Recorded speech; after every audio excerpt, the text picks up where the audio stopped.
I sat in the cold, windowless office of Human Resources, feeling a sense of false hope. I thought I was there to finalize the details of my harassment complaint.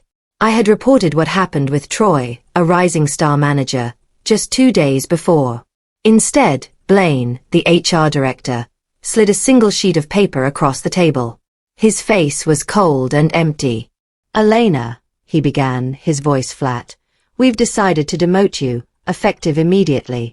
Your new role is administrative support." I stared at the paper, confused and hurt. "Demoted? Why?" I asked, my voice barely a whisper. Blaine leaned back, acting important. "For creating a hostile atmosphere and distracting your team with unfounded claims." Beside him, Troy sat, a small, smug smirk fixed on his face, like he had just won a lottery. The humiliation was brutal, a sharp, terrible feeling in my stomach. They were punishing the victim, not the bully.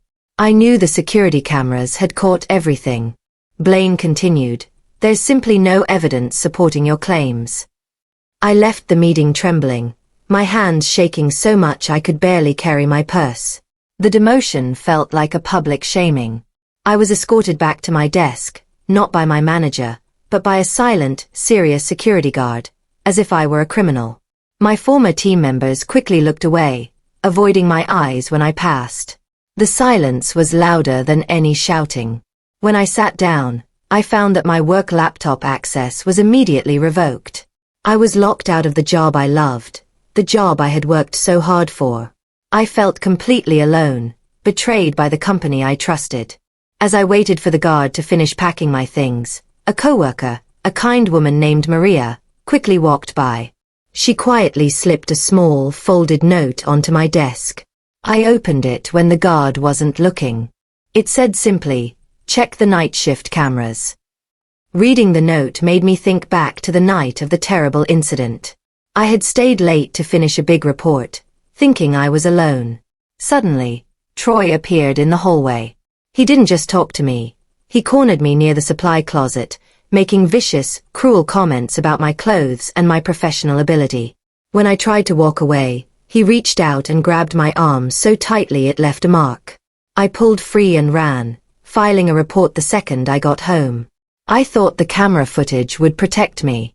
I specifically asked the security guard that night about the cameras in that hallway. He had looked nervous and mumbled something strange. When I followed up the next morning, the head of security told me that the footage from that hallway had been already deleted due to a technical error. It seemed too easy, too quick, to be a simple mistake. The next day, I started my new, humiliating role, mailroom tasks. My desk was small, hidden away in a dusty corner near the loading dock. I spent the morning sorting envelopes, a job a student could do. Troy often walked by, sometimes just to look at me, sometimes to whisper cruel things. His favorite was, "No one will believe you, Elena. HR is on my side." The constant mocking made my blood boil. I tried to focus on my new duties, but the unfairness made it impossible. Later that afternoon, as I was opening a box of paper, a new email arrived on the shared mailroom computer. It was anonymous, with a strange subject line. The body of the email contained only one sentence: "They didn't delete the footage." The anonymous sender wanted to meet. I agreed to meet them during my lunch break at a park across the street, feeling both scared and hopeful. I arrived first, watching everyone nervously. Finally, a man in a dark blue uniform walked up. It was Theo, one of the night security officers. I had seen him around the building many times. He looked worried, checking over his shoulder often. He admitted in a low, fast voice that he had indeed seen the footage of Troy cornering me. Even more importantly, he confessed that he had saved a copy before the official record was wiped clean. I felt a surge of hope. This was the proof I needed. I asked him why he hadn't given it to HR. His answer chilled me to the bone. "I couldn't," he whispered. "They paid someone to bury it. It's a whole thing." Theo explained that the problem was much bigger than just Troy. He said that HR Director Blaine and Troy had strong, deep connections. Theo hinted that these connections involved money and favors, like a secret web of protection. Troy was the star of the company, bringing in lots of money, and HR was covering up his bad behavior to protect the profits. Theo was clearly afraid for his job, maybe even his safety. He feared retaliation if he came forward. "They have eyes everywhere, Elena," he warned me. I begged him to let me see the footage, explaining that they had demoted me and ruined my career. I told him I needed it to prove I wasn't crazy. Theo looked at the ground, thinking hard. He finally looked up at me with sad eyes. "Okay," he agreed. "Meet me tomorrow." "Not here. I'll text you the location." I went to work the next day with a burning excitement, feeling ready to fight. I checked my phone every 5 minutes, waiting for Theo's text. But the text never came. Lunchtime arrived, and he didn't show up at the park. I called his phone, but it was disconnected. I felt a wave of cold panic wash over me. I ran back to the office, straight to the security desk. Theo wasn't there. His manager said he had called in sick. But when I walked past his locker area, I saw it. His locker was cleaned out. All his things were gone. They had found him. They had silenced him. I felt my hope drain away. I went back to my mailroom desk, sitting down heavily. On my pile of customer envelopes, one stood out. It was addressed to me, but had no return address. Inside, there was only one thing, a single unmarked flash drive. I took the flash drive home, my heart pounding with fear and excitement. I plugged it into my personal computer, my hands still shaking. I clicked on the file, ready to see the truth. But the file didn't open. The computer gave me a strange error message. "File corrupt." I tried everything I knew, but nothing worked. It was like they had won again, destroying the evidence even as it was handed to me. I knew I needed help, but I couldn't trust anyone at the office. The next day, I took the flash drive to Liam, a tech-savvy friend who worked outside the company. He took one look at it, plugged it into his powerful computer, and started doing complicated things with code.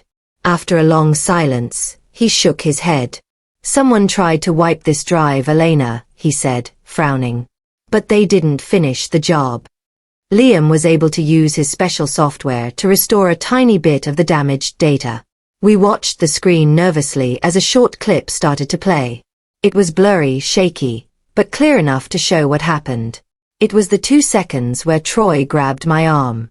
His face was visible, his anger clear, and my struggle was obvious. It was proof. Real, undeniable proof. I felt a rush of cold satisfaction mixed with renewed anger. It was enough to show the police, but not enough to win a full court case. Liam looked at the small clip with a serious expression. "This is very interesting," he said, typing quickly. "If they failed to completely wipe this little bit of data, it means the full, complete file exists somewhere on a backup server. They thought they deleted it, but digital data is very hard to kill." Just as I was starting to feel hopeful again, the company struck back. HR Director Blaine called me into a meeting, without Troy this time, but with a stern-looking legal advisor. Blaine was furious. He started shouting, accusing me of stealing company property and trying to access sensitive files. They suspended me immediately, without pay, pending a full investigation. The message was clear. They wanted me out. As I packed my small mailroom desk, the whispers started again. People were saying I was unstable, saying I had snapped because of the demotion. It was a perfect smear campaign. Later that evening, a text message arrived on my personal phone. It was from an unknown number, but I knew immediately it was Troy. The message was short and chilling. "Stop, or your past comes out." Troy's threat was not empty. Within days, vicious rumors about me started circulating around the office. Troy was telling people that I had once suffered a terrible breakdown that made me unfit for management. The rumor was completely false. I had never had a breakdown, but it was damaging. It made me look like an unreliable liar. I immediately realized that someone had accessed my private medical information. No one could know that I saw a therapist years ago unless they had hacked my files. The thought made me sick. I decided to check my online insurance portal, just to be sure.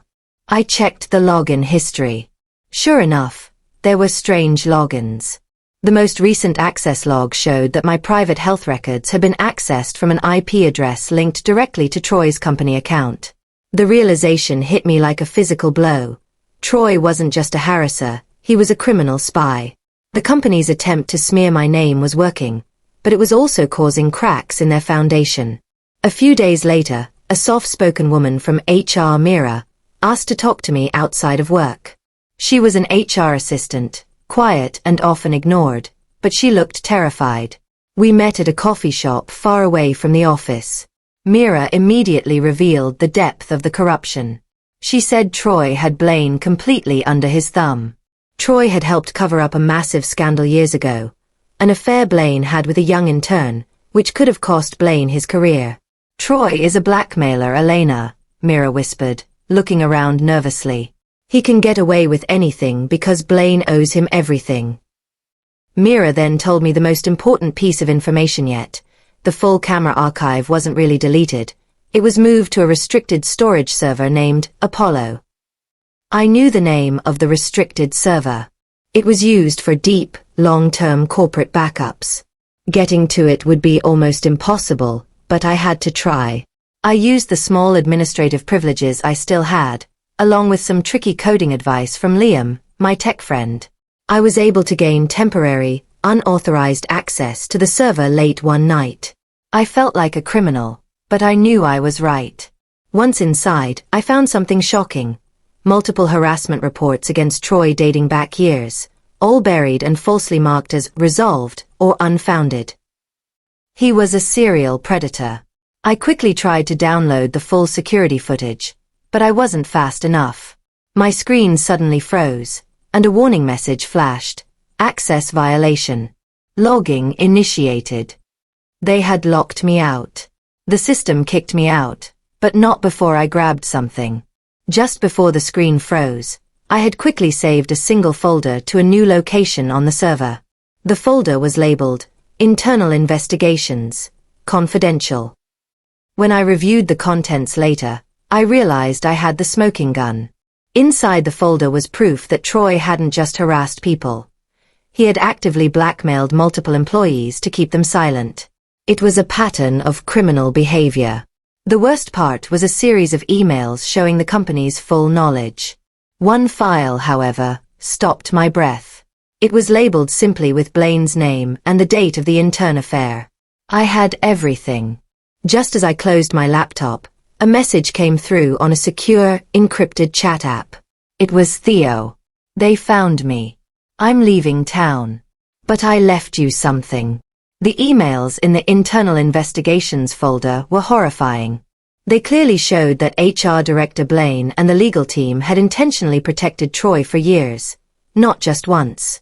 It was a full, documented cover-up. The emails were full of legal jargon, but the meaning was clear. They chose profit over people over and over again. I had full documentation of the conspiracy that ruined my life. Then, I remembered Theo's last message. He was gone, but he had left me something. I knew exactly where to look. I used the last of my savings to travel to his old apartment building. I found the storage locker he mentioned. I opened it nervously. There was a box inside with a simple label, Photos. Inside the box, underneath some old clothes, was a backup drive. The backup drive was a goldmine of evidence. Theo hadn't just saved my footage. He had months of security footage of Troy harassing multiple women in various parts of the building. It was a brutal timeline of cruelty. I scrolled through the files, my stomach turning with every clip. But the most important video was not of Troy harassing someone. It was a short, silent clip from a hallway camera. It showed Troy handing Blaine, the HR director, a thick, manila envelope in a quiet corner of the office parking garage. It was a clear video of the transfer of a bribe, the payment for the cover-up, the payment to bury me and all the others. This was the final piece, the connection between the crime and the executive who had signed my demotion papers. I knew I couldn't just walk into HR and play the video. They would just destroy the evidence and call the police on me. I had to use the information wisely. I used an anonymous email address and sent a single, short snippet of the evidence to corporate headquarters. Not HR, but the main legal department. Within hours, the office was total chaos. I could hear the shouting and running through the walls of my small, suspended office. HR sent a building-wide message about security breaches and demanding all employees change their passwords. It was a clear sign of panic. Later that evening, my doorbell rang. I looked through the peephole. It was Blaine, standing on my porch, uninvited. I opened the door only a crack. Blaine looked manic, no longer the calm, collected HR director. He tried to intimidate me into silence, his eyes wild with fear. He offered me a small, quiet settlement, a few months of salary and a non-disclosure agreement. "Take the money, Elena," he hissed. "Walk away, and we can all forget this." I refused, my voice calm and steady. "I won't be silenced, Blaine. You destroyed my career." He left my house furious, slamming the gate behind him. I knew he was going to regret that visit. Just as I was about to call my own lawyer, an email arrived. It was from the senior legal counsel at corporate HQ, the one I had sent the anonymous tip to. The subject line was chillingly formal: confidential meeting request regarding internal matters. I met with the senior legal team at corporate HQ the next morning, but I didn't give them everything. I showed them only a fraction of the evidence: the emails showing the buried reports, the logs of my medical information being accessed by Troy's account, and the short video of Troy grabbing my arm. It was just enough to prove that a massive corruption problem existed. The corporate team immediately went into action. They realized the serious risk of a huge lawsuit. They started their own internal investigation, completely bypassing Blaine and the local HR department. I could see the seriousness in their eyes. A senior executive, a woman with a sharp, serious face, finally asked the question I was waiting for. "Do you have the full archive, Elena?" I looked the senior executive directly in the eye, knowing I held all the power. I told them I had the full archive, but I wouldn't release it yet. I started to negotiate. I was not going to be gentle. I demanded my job back, my promotion restored, full back pay for the time I was suspended, and disciplinary action for both Troy and Blaine. The corporate team argued, but they knew I had them trapped. They finally agreed to all my terms, but only if I could prove the videos were authentic and showed the truth. I accepted their terms. The final request was the most dramatic. Corporate demanded that I present the full footage live in the company boardroom, with Troy and Blaine present. The day of the showdown arrived. The boardroom was packed with executives, lawyers, and HR personnel from the corporate office. Troy and Blaine were there, sitting at the end of the table. They looked smug and confident, assuming I was bluffing and would fail to produce the evidence. I sat across from them, calm and completely prepared. I started by playing the restored footage that my friend Liam had fixed. The blurry clip showed Troy cornering me and grabbing my arm. Gasps filled the room. The executives looked shocked. Troy and Blaine looked slightly less smug, but they still thought they could deny it. I stopped the clip. "There's more," I said, my voice cutting through the tension. I didn't give them time to respond. I played the full archive, everything Theo had saved. The screen became a horrifying timeline of Troy's power. Clip 1 showed Troy harassing several other women over several months. Clip 2 showed Blaine taking the thick, manila envelope from Troy in the parking garage. Clip 3 showed Blaine quickly shredding harassment reports in the middle of the night. The room went dead silent. It was a heavy, terrible silence. The executives looked pale, their careers now also at risk due to the massive cover-up. The corporate lawyer next to me looked away, embarrassed. The entire criminal enterprise was laid bare. Just as the last clip ended, the door opened. Security guards arrived, not for me, but for the villains. The security guards walked straight to the end of the table. Troy and Blaine were escorted out. They were shouting, making final, desperate threats about lawsuits and ruined lives. But no one listened. Their power was gone. As the door slammed shut behind them, the senior executive immediately offered a public, sincere apology to me on behalf of the company. It was a huge relief. I had won. Later, the executive looked at me with new respect. "Elena," she said quietly, "you showed incredible strength and courage. Would you consider taking a new leadership role? One where you can truly change things?" I returned to the company, but this time, I wasn't just an employee. I was the head of compliance, reporting directly to corporate HQ. I was determined to build a safer, better workplace. The first thing I did was review all the old, buried reports. I helped other victims of Troy's harassment come forward and receive proper apologies and settlements. It was a rewarding job, fixing the terrible wrongs of the past. Mira, the HR assistant who gave me the key information, was quickly promoted to a much better role, recognized for her honesty. My revenge was complete, but my work wasn't done. Just as I settled into my new office, a new message from Theo arrived on the encrypted app. "There's something else you need to see, Elena." Theo's final message was the hardest to watch. It was even darker footage showing Troy harassing vulnerable, young interns who had no voice and nowhere to turn.